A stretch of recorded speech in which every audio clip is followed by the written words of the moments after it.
নিম বেগুন ভাজবো। নিম বেগুন ভাজার জন্য প্রথমে তেলটা লঙ্কা ফোড়ন দিয়ে দিয়েছি, তারপরে একটু নুন আন্দাজ মতো আর হলুদ দিয়েছি। ওই নিম পাতাটা ভাজা হয়ে গেছে, নিম পাতার গন্ধ বার হয়ে যাবে তখন, আর লঙ্কা ফোড়নও দিতে হবে।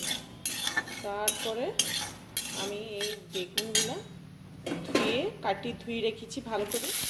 এই বেগুনগুলো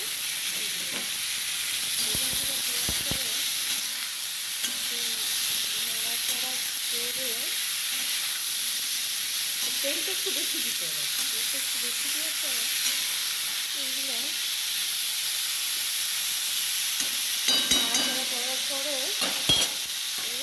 ঢাকাটা দিয়ে দিতে হবে। তাছাড়া বেগুনগুলো কী হবে, ভালো করে সিদ্ধ হবে না, এবার মাঝে মাঝে নাড়ি দিলেই হয়ে যাবে। আস্তে আস্তে ঢাকা দিয়ে এই সময়ে একটা বিশেষ তরকারি হচ্ছে নিম বেগুন। আমার নিম বেগুন রেডি। তবে নিম বেগুনে একটু তেল বেশি লাগে, তেল বেশি দিয়ে করবেন, দেখবেন খুব সুন্দর নিম বেগুন ভাজা ভাজা হয়ে যাবে। ভালো, ঠিক আছে।